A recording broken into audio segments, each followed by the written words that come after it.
system is everywhere in our lives.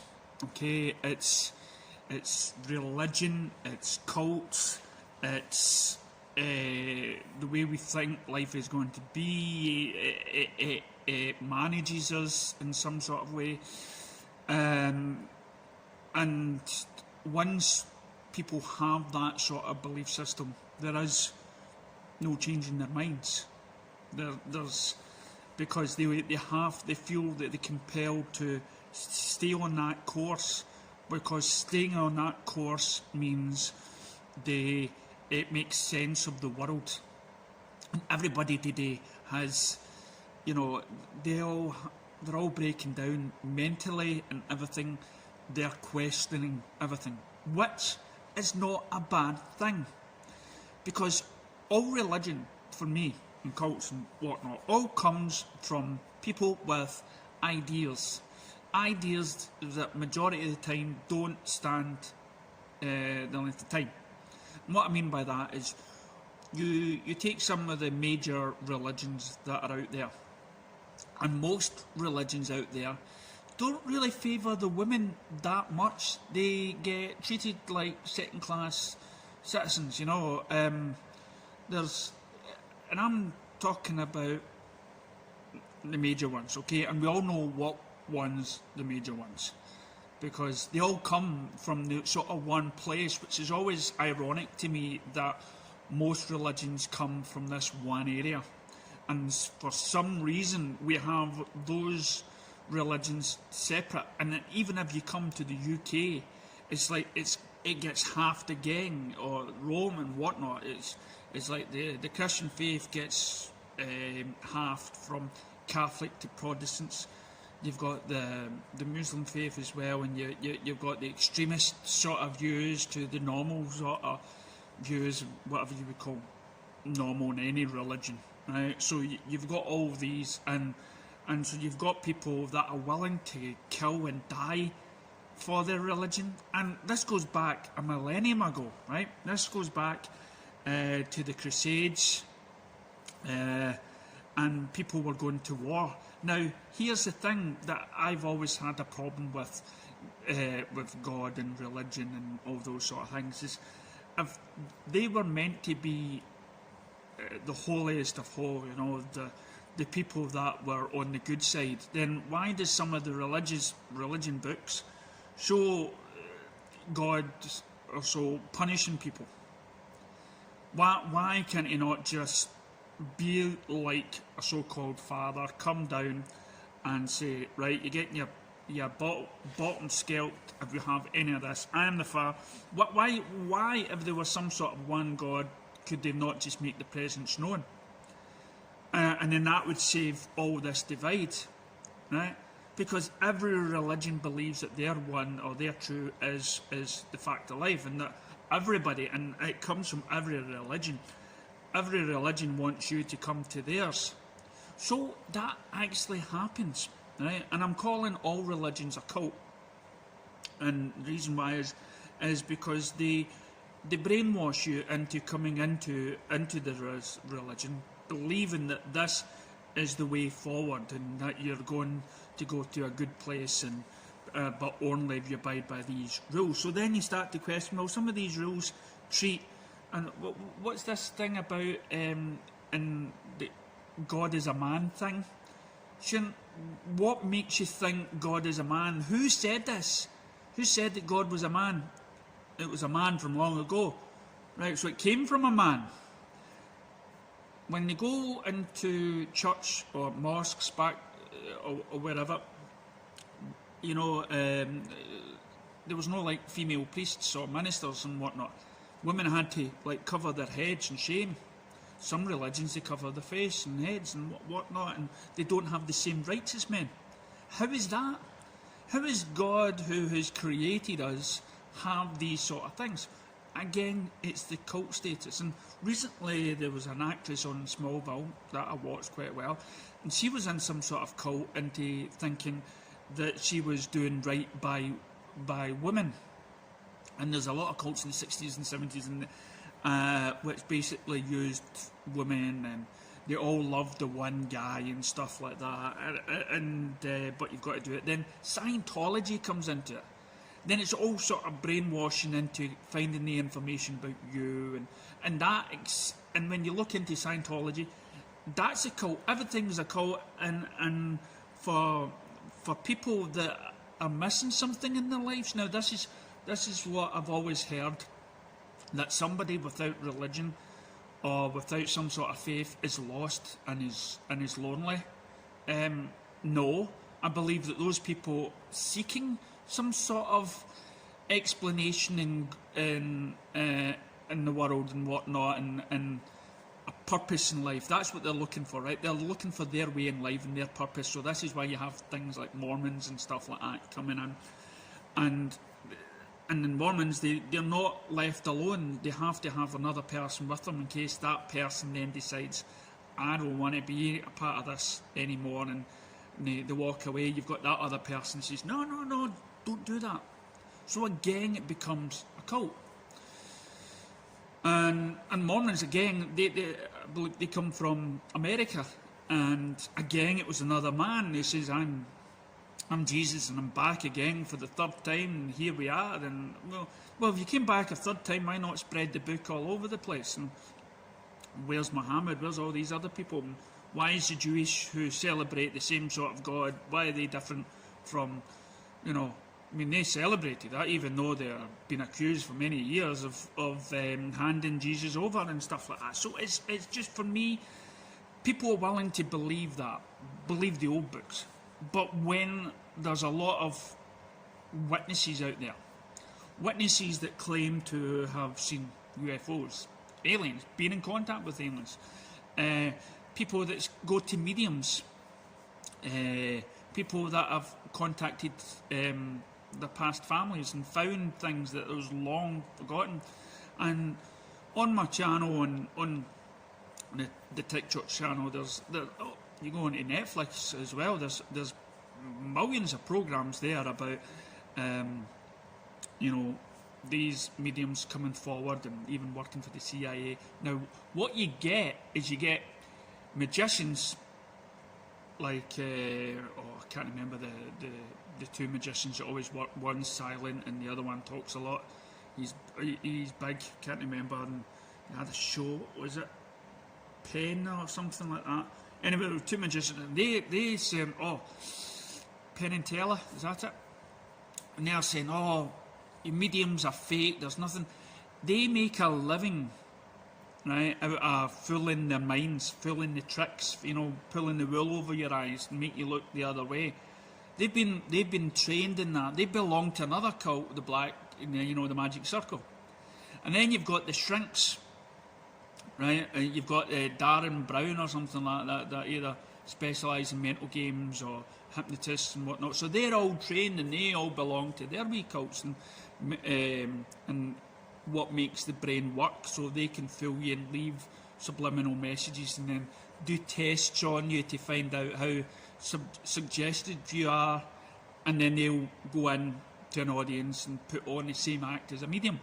But these people, when you look at it, are like old age pensioners and people that have had no prior experience. It's informing the FBI and CIA and stuff like that, and something about past cases. And when you watch these programs, it's enough to question. It's enough to question, is there a slight chance that this could be right?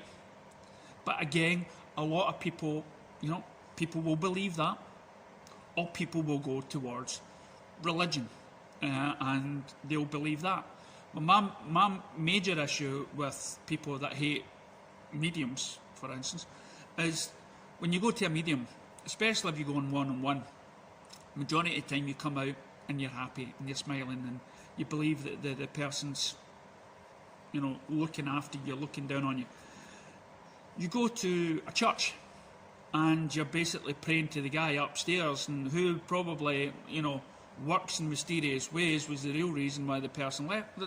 Is why did you take him from me and all that sort of stuff? Why did my child have cancer and everything else?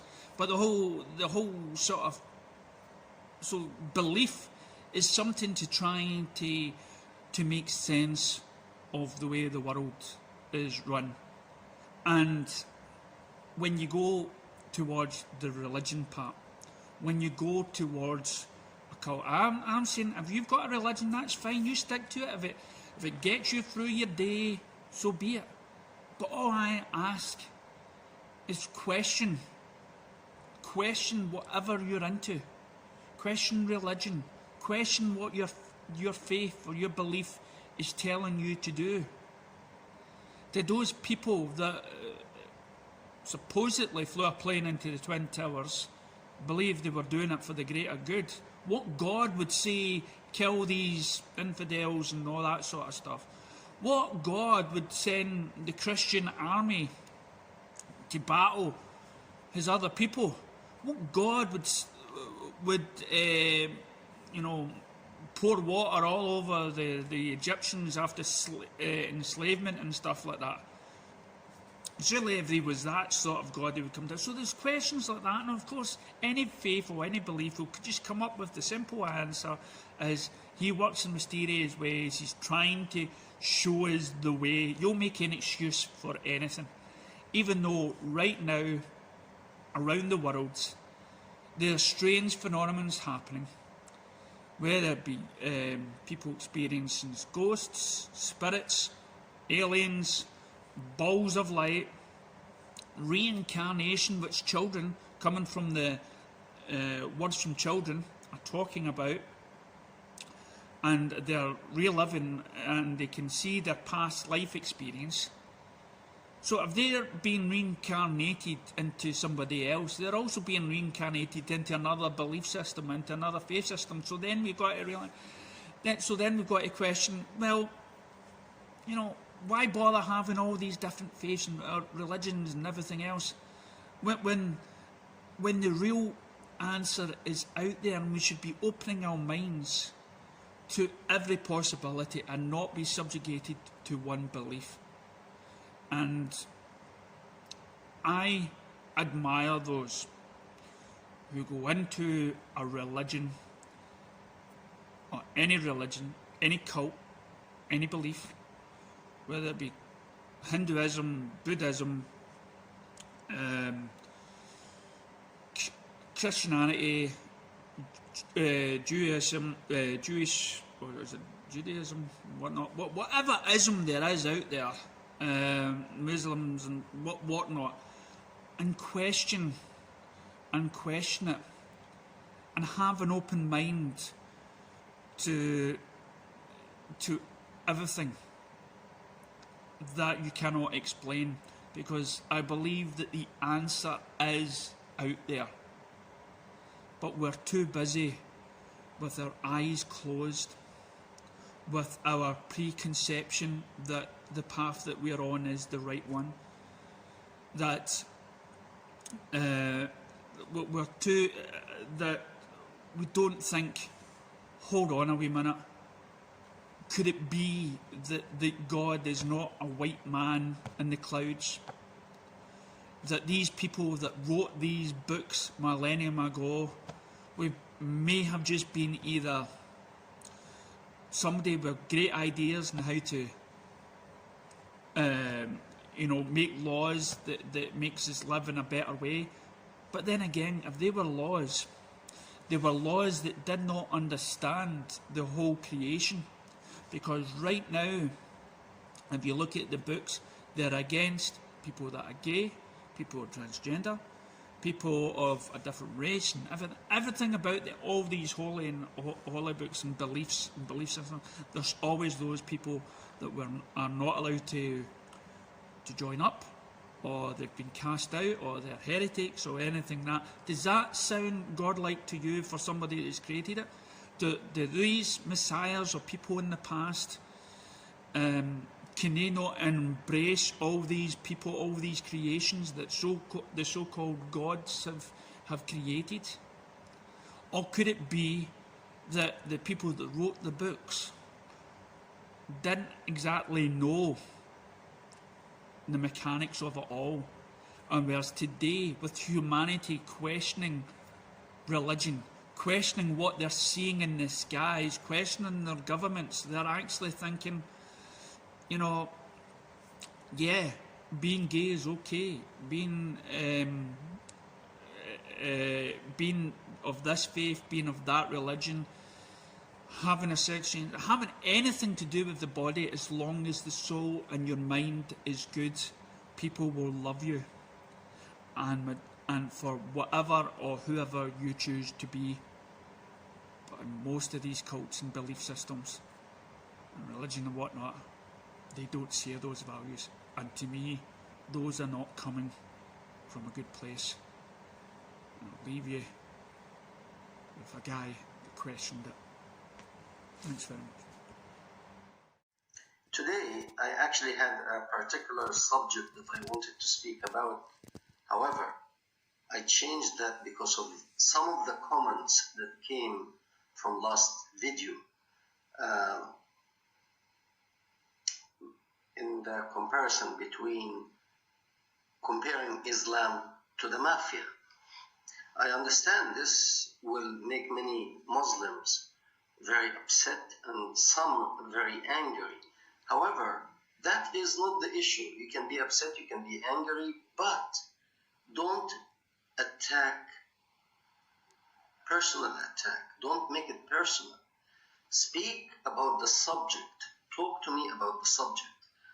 I get so many comments. Some people don't like the way I look. Some people, they don't like the way I speak. Some people think my English is funny, and so on and so forth. No. Talk about the subject. What did I say wrong? This is the issue. If you divert the conversation because you don't like my face or how my face look or my English or what have you,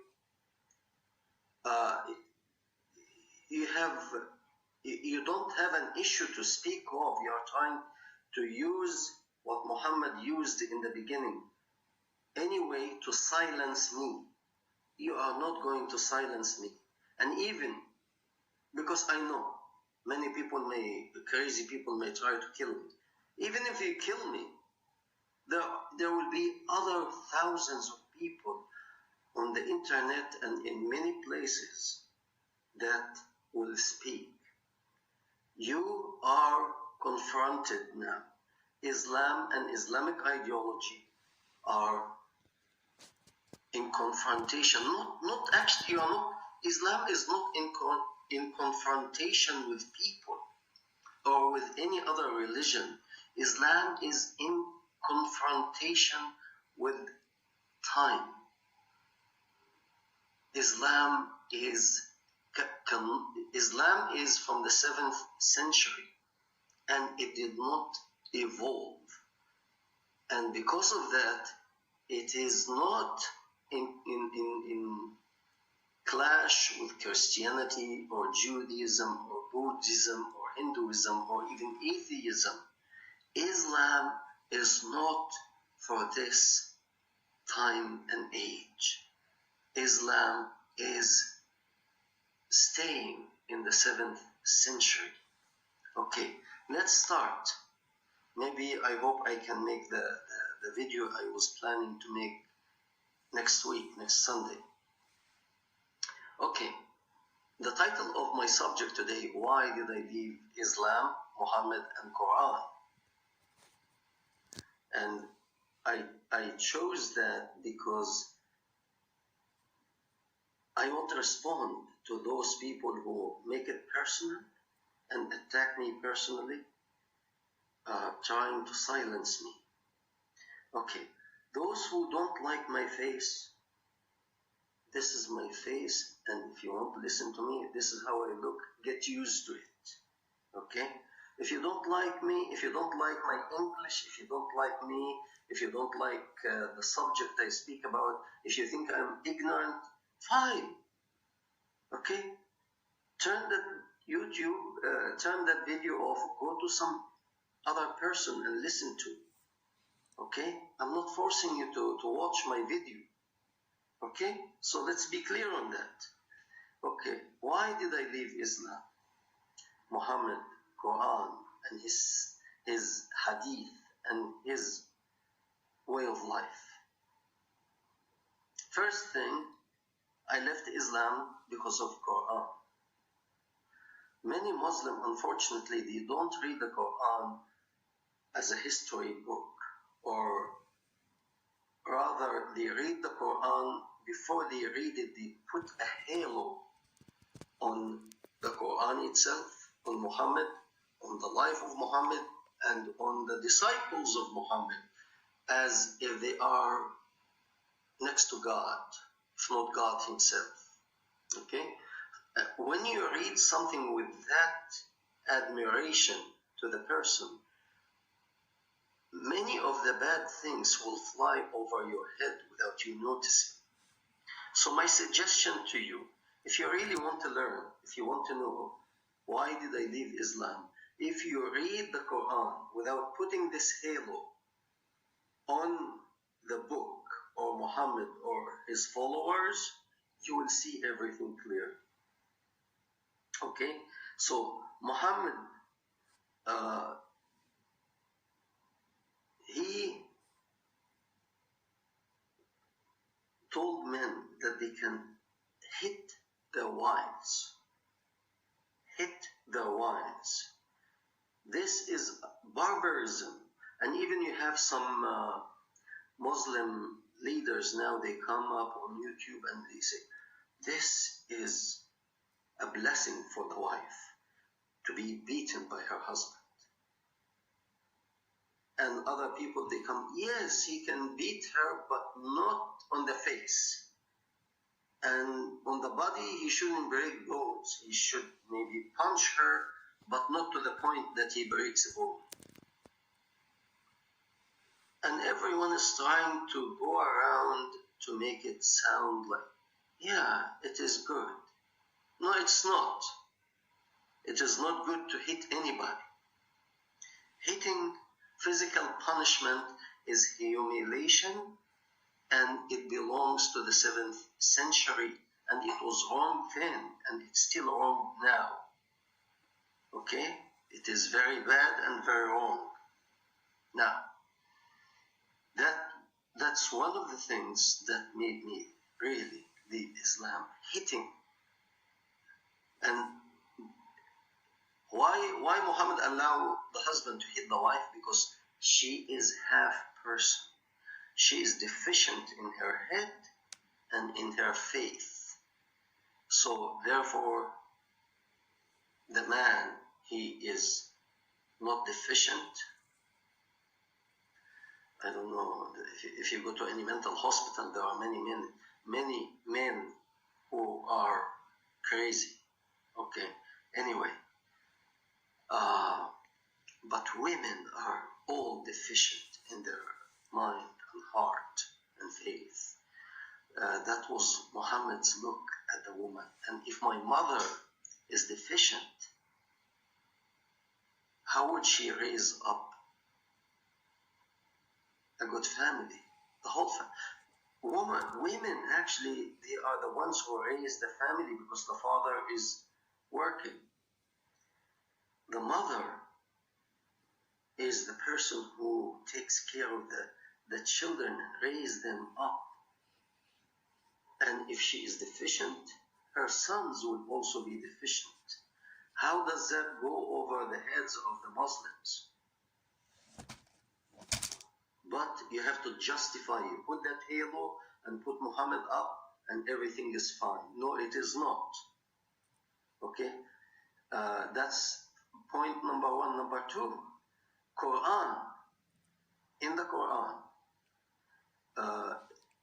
you can whip people in public if they do something wrong. You don't advise them, you don't teach them, and even the children, you just start hitting. This is Quran in the 7th century. In the 21st century, we, humanity, when I say we, humanity is trying to get rid of physical punishment. Even they are trying to abolish capital punishment. And if there is capital punishment, they try to make it as humane as possible. Like the injection, killing by injection, the person is not suffering. He or she will die in peace.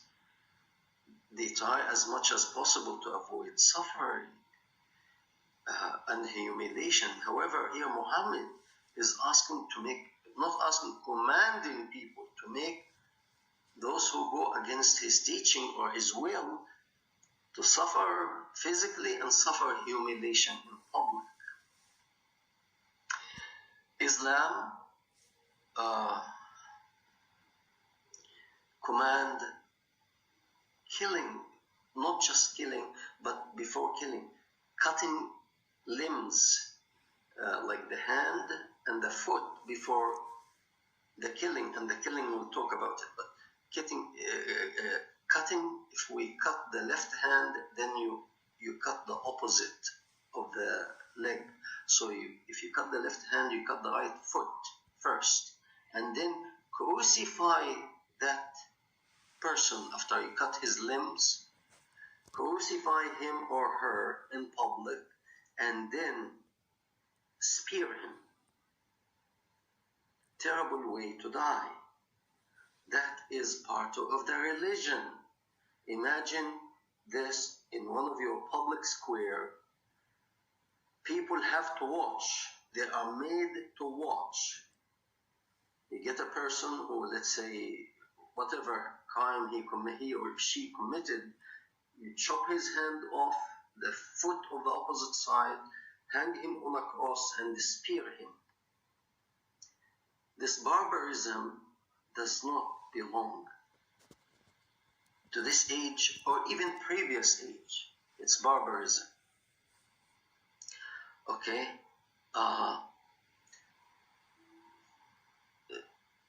Islam,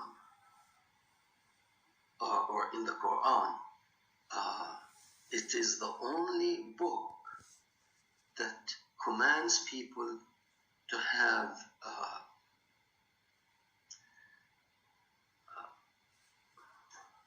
women as commodity. What do you call that? Slaves, slave women. Slave women, and you can do whatever you want with them.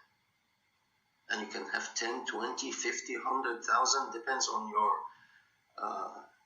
how wealthy you are, and you can do it. You can have sex with them, you can hang them upside down, do whatever you want.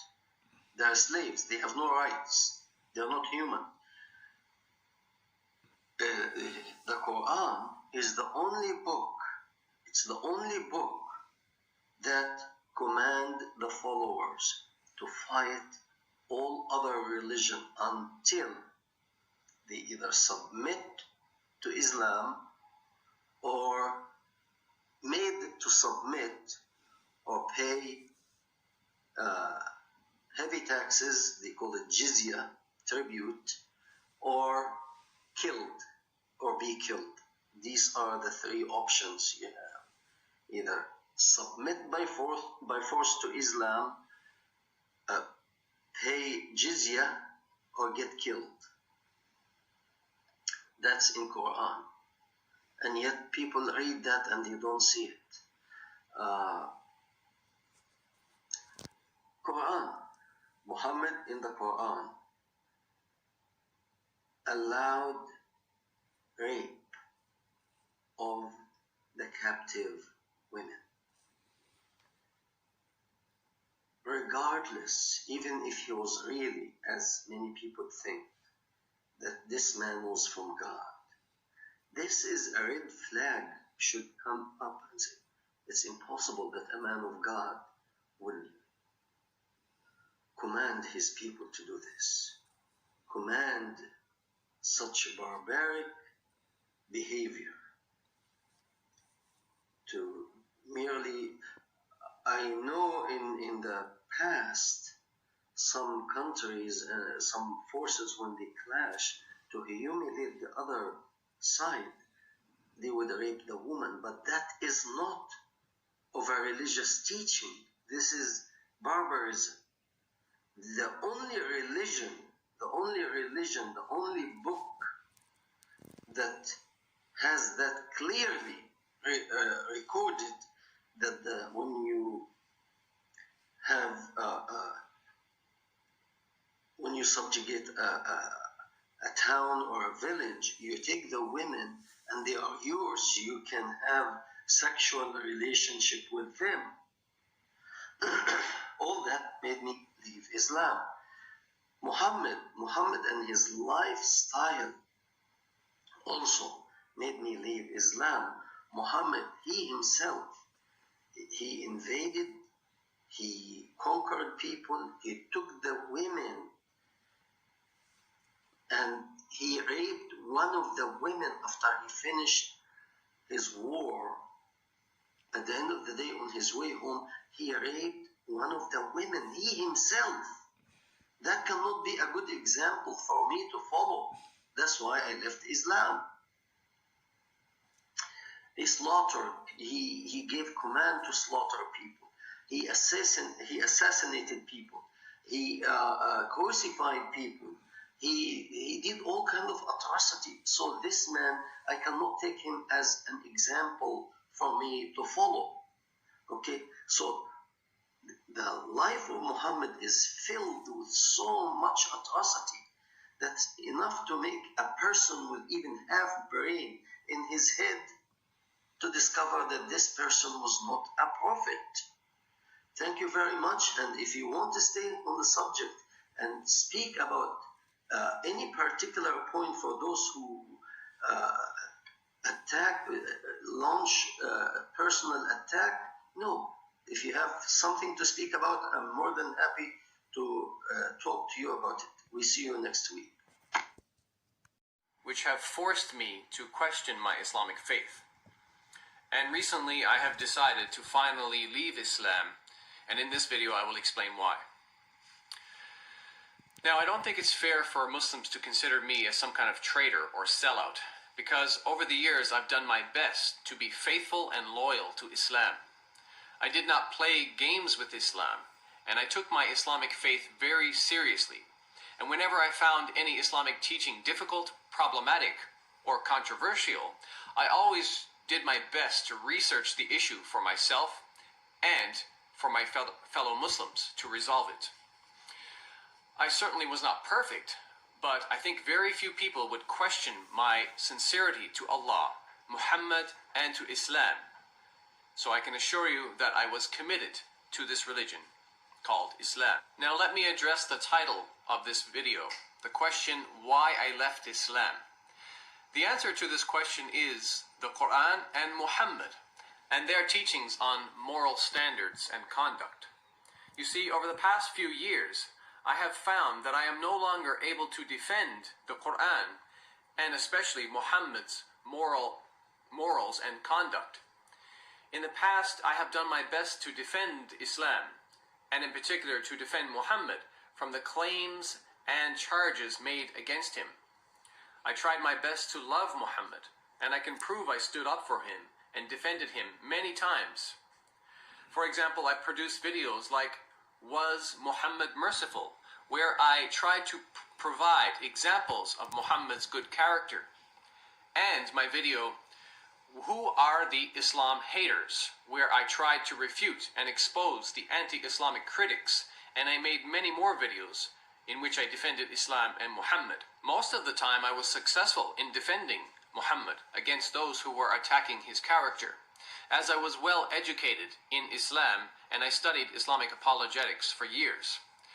However, while I was defending Islam, I had noticed many of the criticisms were actually valid and based on authentic early Islamic sources, and I found myself at a loss to find adequate, honest responses to them. In the coming videos, I shall share with you many of the allegations made against the Quran and Muhammad that I could no longer defend. But for the sake of brevity, in this video I will provide you with one example on the topic of sexual immorality. As shocking as it may seem, both the Quran and Muhammad teach that it's permissible, halal, to capture and rape female war captives, even if these women are married and their non-Muslim husbands are still alive. So let's investigate the Islamic sources to see what they say. The Quran in chapter 4 verses 22 and 23 informs Muslim men about the categories of women which they are forbidden to marry. But in ayah number 24 we read, وَالْمُحْصَنَاتُ مِنَ النِّسَاءِ إِلَّا مَا مَلَكَتْ أَيْمَانُكُمْ. Also forbidden are women already married, except those whom your right hands possess. So we see here in the Quran an exception, an example, where it is permissible, halal, for a Muslim man to marry a woman who already has a husband.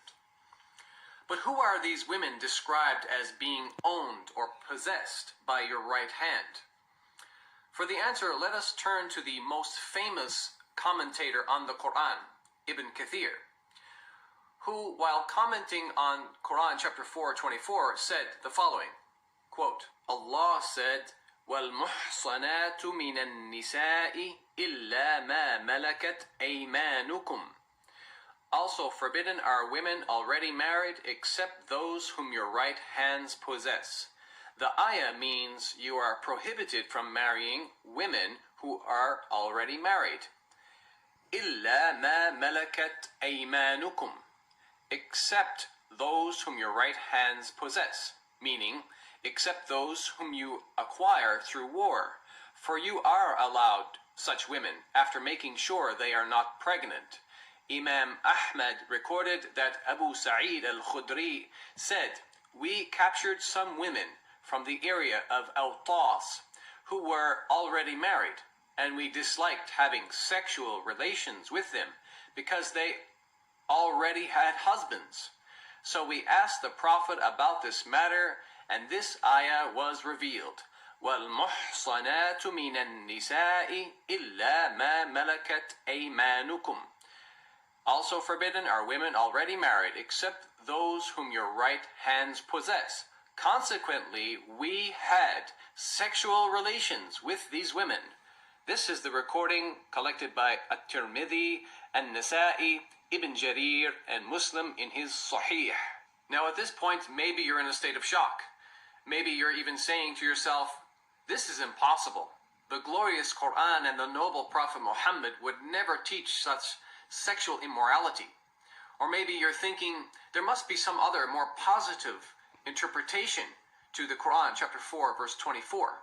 Or maybe you're even trying to convince yourself that the great Islamic scholar and the most famous Quran commentator, Ibn Kathir, is completely wrong and he has no idea what he's talking about.